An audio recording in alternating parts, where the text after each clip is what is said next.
Since the late 90s, Shawn Tuma has been working with legal departments and security teams at the intersection of law and technology. This has given him a unique perspective for how these important defenders work well together and do not work well together, and what a difference that can make with how their organizations manage cyber risk. This led him to write a book called the GC+CISO Connection to help start a dialogue and strengthen the partnership between these critically important roles. The next step is to bring together people who understand these roles to share their experiences and continue the dialogue. Because none of us have all the answers, it is through conversations like these that we can all improve how we work together to improve cyber resilience. This is the GC+CISO Connection Show.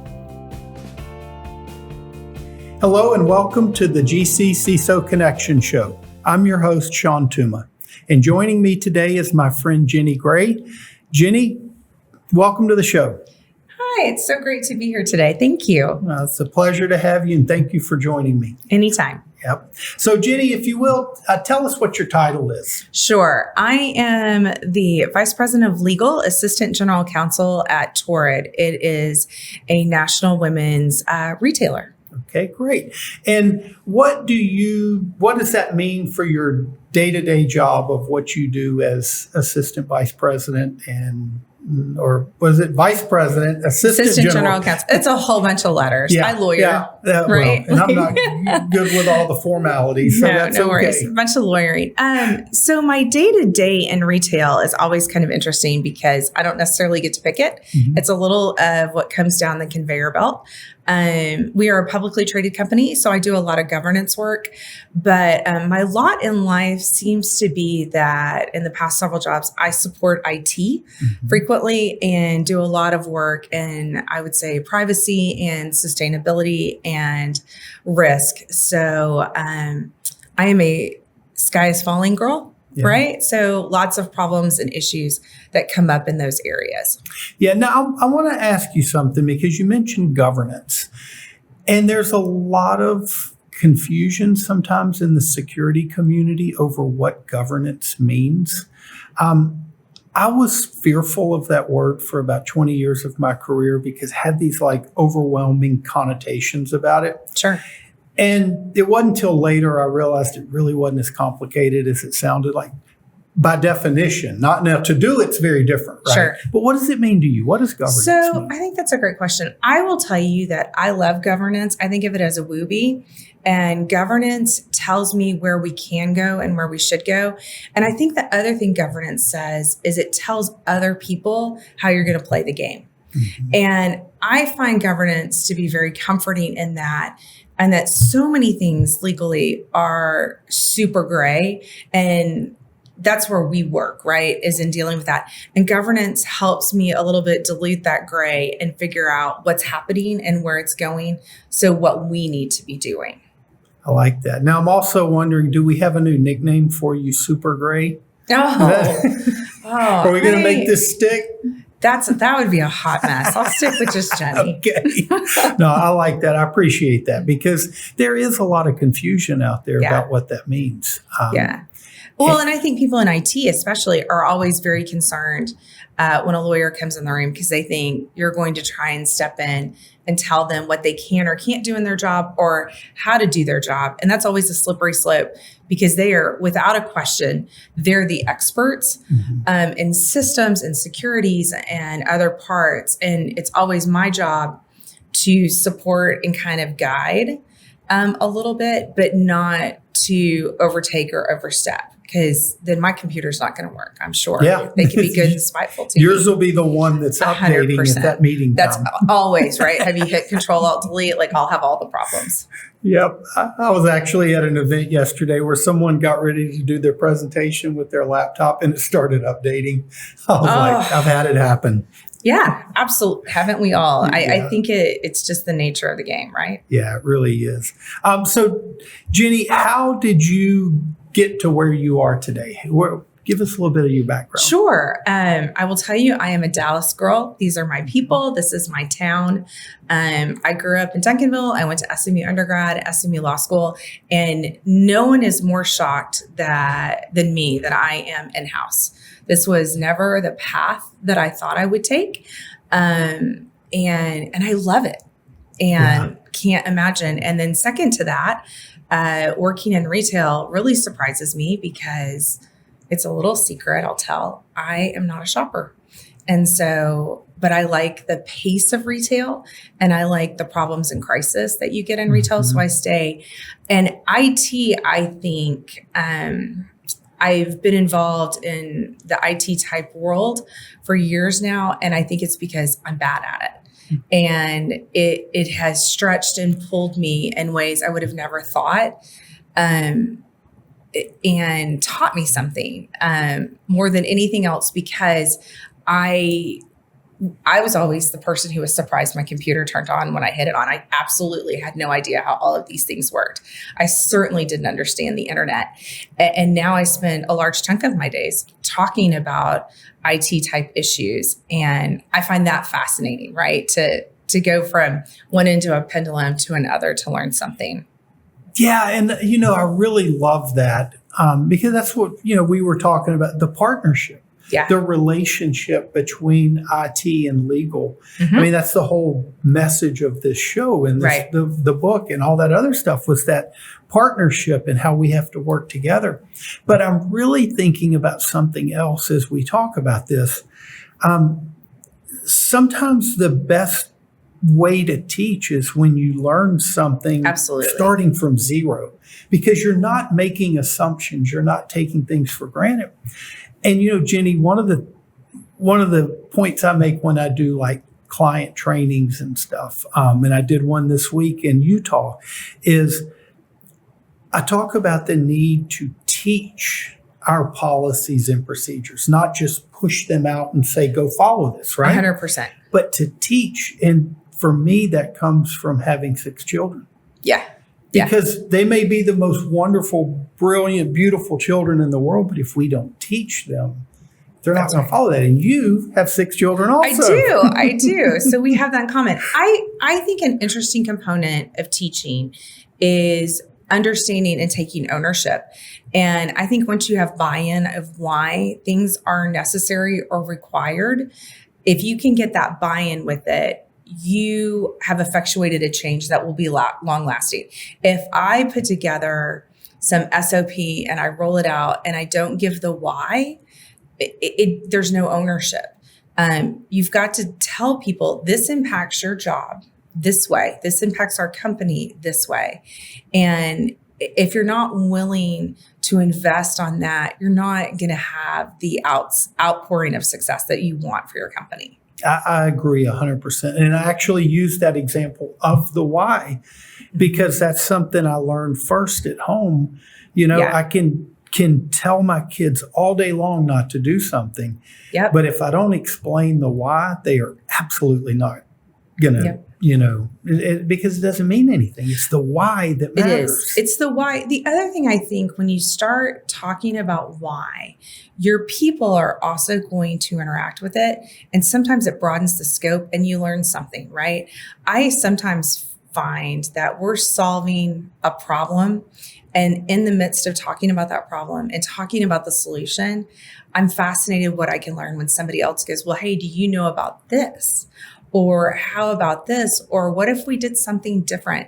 And I think when you enable your teams to talk about those things and talk about it that way, it's a better environment and a better result. I agree 100% with that. And in fact, one of the things that I find most valuable, and we're going to get to the incident response issue here in a minute, but when we're doing incident response preparation, is getting our people together in a room. And we may call it a tabletop exercise, or we may call it anything, but just getting people in a room together and talking, you start to learn perspectives that you never understand in a vacuum. Agreed. I agree with you on that. And I do think one of the best things you can do is build those relationships so that you understand how people work and how they think, and also the structure of their teams before you have a crisis. It's really difficult when you're having a bad day to also have to make first introductions and understand the workings of a team. And if you've done that groundwork, then you're starting further off. Yeah.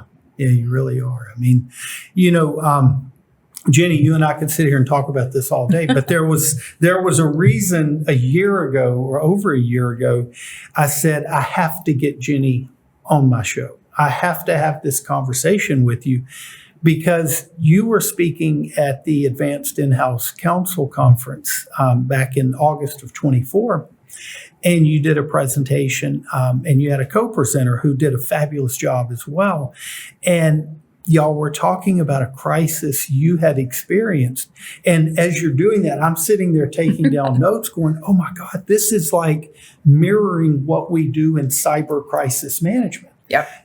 So I want you to tell us about that experience. What's the issue? And then give us the story behind it. Sure. I would say my career claim to fame is Tuesday Morning, which was an off-price retailer that was started here in Dallas, had filed for bankruptcy in 2020, as lots of companies did in retail, emerged at the end of 2020, and then unfortunately in February of 2023, filed for bankruptcy again, and ultimately, sadly, was liquidated and we closed the doors. And I was one of the 2 last employees standing that closed the doors at Tuesday Morning. It was a beloved job, a incredible Dallas company. I love Tuesday Morning. Yeah. And it was in like 47 states at one point. So it was really a challenging time.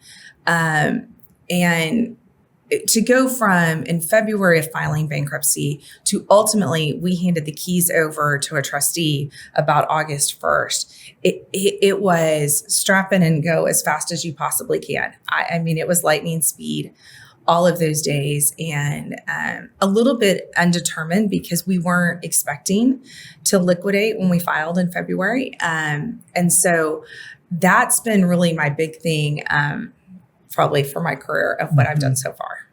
Yeah. And so that really struck me, number one, because we're now seeing companies that have massive cyber attacks end up in bankruptcy. So there's already that connection between cyber attacks are leading to bankruptcy. And one of the most notorious of those is the Stoli vodka. They ended up in bankruptcy and they tied that to a ransomware attack.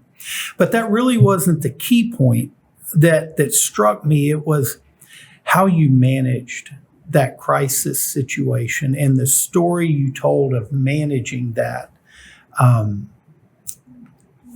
really from the beginning, through the whole crisis. Yeah, I will say it felt like a crisis from before. Obviously, when you file for bankruptcy, the crisis has started before, right? And it's a little bit of a quiet crisis because the business is having some issues. And so you're really pushing to work at those. So by the time you file, you've been in that crisis for a bit. And sometimes when you file, it feels a little like you step off the gas at first because you're going to have different interests. With the Tuesday Morning, the second filing, it didn't feel like that. It felt like all of a sudden we were really flying down 635 and it wasn't going well.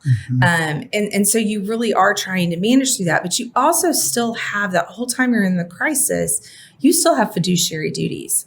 And your fiduciary duties extend obviously to your shareholders and your investors, but you also feel very compelled to have a duty to the employees who are still there. And you have a duty to your customers still. We as a leadership team, as that happened, really felt those interests. And we wanted to close the business well. It wasn't just let's burn it down and be done. And I think that we felt that burden to do it and finish well all the way through.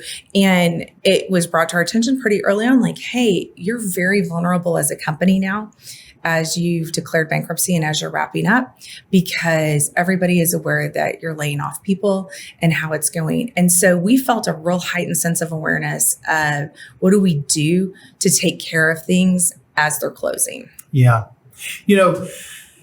I've never been through that process. I'm not a bankruptcy lawyer, so I don't know how to counsel a company through that, but I know how to do it through the cyber crisis. Right. And that's what I do. And so the parallels to things happening very quickly, that was one of the first things is you don't plan for this. We plan for cyber, right? We do our contingency plan, but you never know what's going to actually happen. That's right. When it happens. I completely agree. I think you're planning and doing what you can, but it's always going to have a pivot. It's always going to be, and you've said something to me before that I always hold on to, that when you have a cyber attack, because they're going to happen, you're the victim that gets blamed, right? Yeah.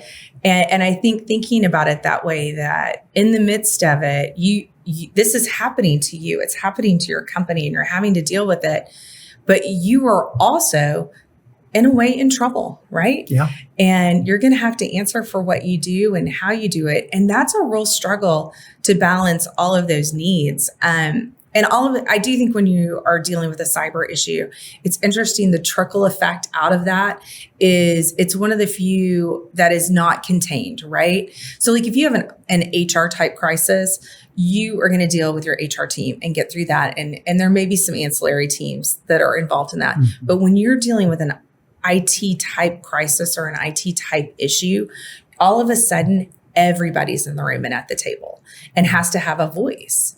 And I think getting through that makes it a very interesting experience, especially for lawyers, because they are looking to you to lead and to guide along with that IT team. Yeah. Yeah. I mean, that's so true. It is, to me, one of the unique characteristics of a cyber attack is that you are the victim of an attack, but in law, regulation, even public opinion, I use the word transmorgified. You get transmorgified from the victim to now the wrongdoer. That's for right. allowing this to happen to you. And it sounds like there are some similarities in how you're treated when you go through that bankruptcy process. Yeah. But two key points that jump out at me right there are, one, the value of your team. Mm-hmm. And I remember you talking about the team you relied on, and starting with your outside counsel. 100%. I can tell you, interestingly enough, we're close to the end of 2025. Without question, the attorney, outside counsel I've talked to the most this year and not dealing in crisis is my privacy cybersecurity lawyer. Second doesn't come close to first. I think companies have a real heightened sense of awareness and appreciation. I think boards hold you to that standard. Mm-hmm. And I think our communities do as well. I think the fact that people trust us with personal information or information they deem sensitive makes us have to rise to the level of the occasion of keeping that, right? Yeah. Yeah. And it's never been more critical. And then you think also too that it is every state your way, right? Nobody necessarily is doing it the same. And so you have to meet those standards, know those rules, going back to that governance question, all across the US and elsewhere, right? If you have GDPR or other things at play, you've got to know the sandbox and do it well, because they're trusting you with their info. And it goes back to that duty. I mean, you're a steward of other people's sensitive personal information. Right. And we have an obligation to care for that. That's right. And I think too, I never want to lose sight that we have customers who have shared information with us. We also have our employees and we have applicants, and sometimes we have information from vendors, and we're always looking for, hey, what are we doing with this? And are we handling it appropriately? Yeah. Right. So that we can move our business forward, because that is in the business's best interest. Oh, absolutely. And being in retail, that you have customer information and you have business partner information. But what a lot of companies forget about, especially those in the B2B space, they think, oh, we don't have to worry about this. They forget about their employee information. Absolutely. And your employees don't forget. No, they know. Especially former employees. Oh, it all comes back, right? All of a sudden when you exit for a new opportunity, it all comes back. Yeah. No, I agree with that. And I think about it as it's my information, right? Mm-hmm. And it's people whose names I know and care about at the company. And so I think when you personalize it that way, that makes it a little bit easier. And it goes back to what you were saying about the why. I always want to be really transparent when we're talking about a new policy of how does this affect us? Like, go ahead and answer the question for everybody in the room of, does this impact them personally or does it impact only others? Like, just get it out there and tell people. And sometimes feeling that personal responsibility creates better compliance. Yeah. Yeah.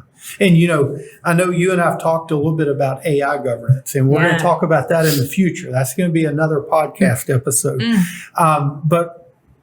But those are the same principles. Yeah. We're now introducing a tool that can take the errors that happen right now with humans and make them exponential errors, and Absolutely. And it builds on the same foundations of protecting the information. Absolutely. And it's a tool that we are responsible for. Yeah. And so you have to create a sense of responsibility and culpability around that.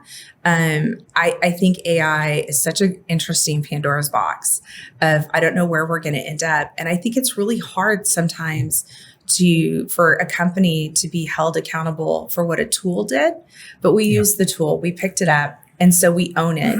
But navigating those waters is going to be very interesting. Yeah, it's interesting you say that.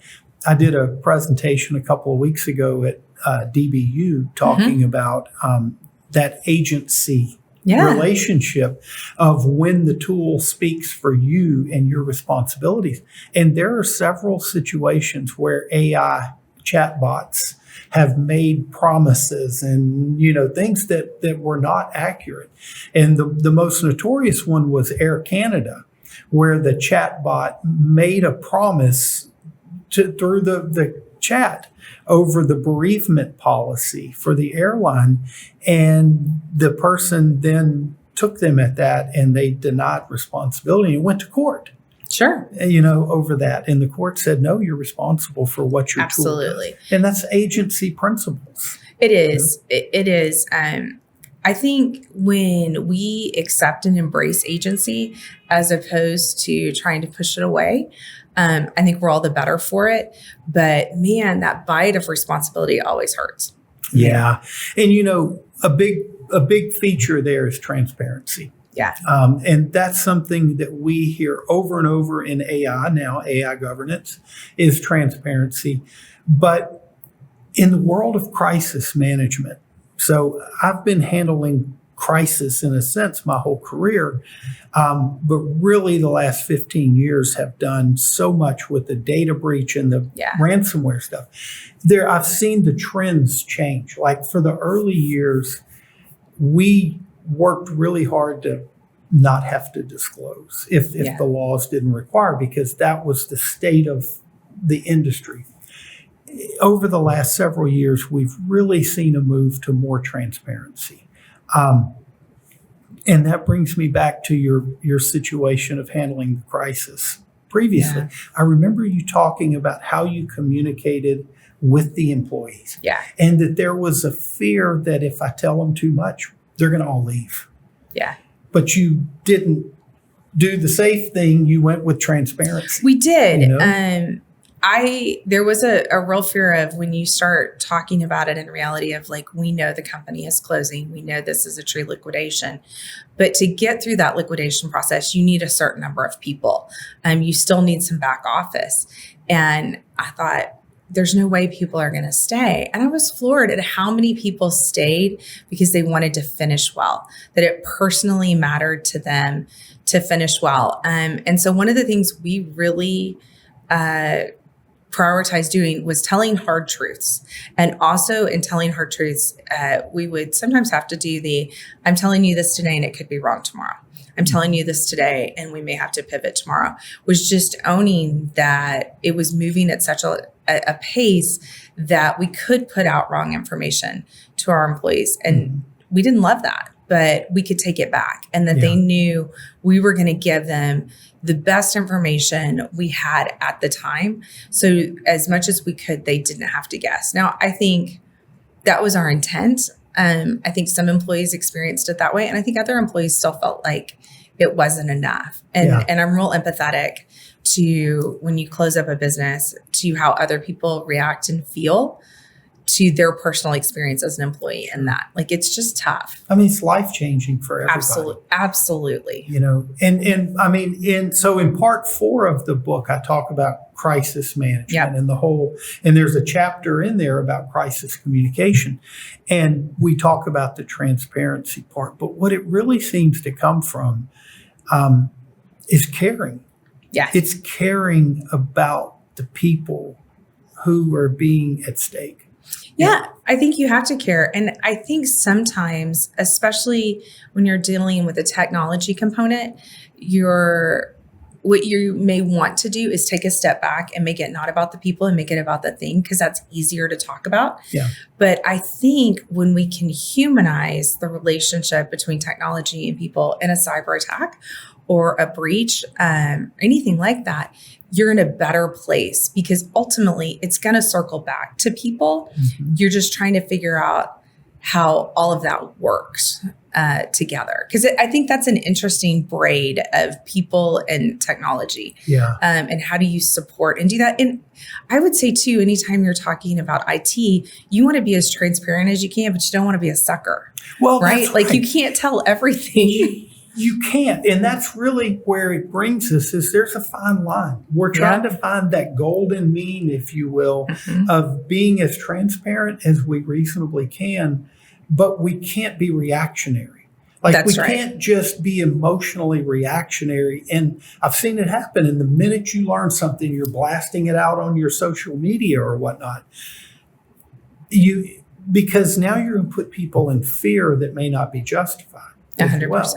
And so, to me, it's finding that balance between what do we reasonably believe? And there's an old saying that I love to use in this, and it's a military saying: first reports from the front line are usually wrong. Mm-hmm. Like, when you're in the fog of war and all the stuff you're hearing at first, it's not accurate usually. So you don't want to be reactionary and start reporting on all the fears. You got to investigate a reasonable amount to understand what's truly going on, but then you have to be transparent as much as you can with that information. Agreed. And I think you have to really lean on your technology team to tell you what you can, as far as the nuts and bolts, what you should and what you can say. Yeah. And then lean on legal for what is required. And there's some middle ground between the two of those, but absolutely, I need an expert who can tell me, hey, you can talk about this in this point of sale issue, right? Yeah. And you can talk about what's happened, but we need you to leave off these pieces because this makes us more vulnerable in the future. Mm-hmm. And that makes sense, right? That you've got to have both sides that can come together. And I don't have the expertise to pick up all the time on what all should be shared. Yeah, I mean, that's what it really comes back to, is that need to collaborate. Yeah. That need to have a good team, to know who our team is, what their skill set and their expertise is. And we're not going to learn that on the day of the battle. That's right. We're going to know that through our relationship leading up to that, and then trust each other. Yeah, and that comes from the relationship. I think it all beats back. There's nothing. I think it's so funny that I would say legal and the technology space, nobody has more 3-letter acronyms than these two spaces. And you need to learn each other's freehand and what people talk about and how that all plays together, and have. I always think I need at least a floor, even if she isn't a pretty floor. I need at least a floor of understanding to build upon when a crisis happens. Yeah. And then the whole time we're in crisis, I absolutely need a partner who can stop in the midst of it and go, oh, you need a technology education for a piece here because you're not appreciating what's happening because this is outside your scope. And they need to tell you. And then they also need to listen of, like, this is really the law. And this is really what we have to do. And so tell me how we can be compliant. Yeah. And sometimes that's real challenging. And that comes back to something you and I were talking about before we started here today, and that is ego. Yeah. One of the reasons I wanted to write the book was about the problem I've seen of ego, both in the legal side and on the CISO side. because those are both protector roles, right? They're very strong, protective in what they do. And you tend to get people with very strong personalities many times. And ego can become such an enemy in that process. But what you're talking about there is having the ability to listen to one another, learn and know, hey, maybe what I thought I knew, I don't know. Help me understand. Yeah. Well, and things change so fast. Like, I feel like sometimes I've finally gotten a grasp of technology from my job, from my kids. I have finally learned something. Maybe it's about how I was really pleased when I learned how cookies worked on websites. And then it changes. Yeah. Because it moves and changes so fast. It keeps me super humble all the time talking to IT, because I'll just start going down the road of like, I know that you have to do this for SOC 2 compliance, and I'm thrilled I've learned what SOC 2 compliance is. And they're like, well, we have to do this for some other new acronym. I'm like, I thought I had learned, and yet there's a new brick, right? SOC, down that road. NIST, we've got ISO, It's all back to that. It's all back to the acronyms. And so I think doing that keeps me curious, but also I eat humble pie way more than I enjoy. I do as well, Jenny. I tell people, because these days I'm doing more AI than I'm really doing anything, is if someone tells you they're an expert at this, be very careful, because they probably don't know what they don't know. Like, there is so much information out there in the privacy space, now in the AI space, and the laws and the regulations and the standards and best practices, and then the technology constantly changing. You really can't know it all. You have to stay humble. Oh, I think the only thing I'm an expert in is being curious. Yeah. I don't think I have another thing I could call myself an expert on. And I was recently talking to my outside counsel, and I said, I feel like as a year of being really into some privacy issues, I said, I don't feel like an expert or even close to that. I said, now I'm more afraid of what I don't know. She goes, that's what's happened. You're now far enough down the rabbit trail that you can see what you don't know. Yeah. And I think that's super interesting, that the more I learn, the more I realize I need more support, and I need more of a team to come beside and teach me what I just don't know. Yeah. I mean, I agree 100%. And I feel that way in my practice and in everything that I do, because we have to depend on that team. Yeah. Because none of us know all of it. But I love a lawyer who will tell me, I don't know the answer, but I'll come back to you. I take great comfort in if an outside counsel goes, oh, that's interesting. I don't know right off the top, but I'm sure I'm going to have an answer for you shortly. And I think that ability to be transparent in that answer helps a whole lot. And I like an IT team who'll go, that's crazy. We've never thought of that. I don't know either. Yeah. And they'll come back and go, but we can figure it out. Because that's all we're looking for, right? Is to name what we may need to be concerned about and move forward with that. Mm-hmm. That's right. And know that it may change. Oh, it's going to change 10 times. As right? we're moving forward, everything's going to change. And to be flexible for that. So that brings us to the super grays, right? Back to the super gray. I'm going to get that to stick. Oh, we'll see. Well, Jenny, this has really been wonderful. Do you have any takeaways that you would give to others for managing a crisis, or just how to cope with it based upon the experiences you've had? Sure. I think the one thing I learned is in crisis is everything moves fast, so you move slow.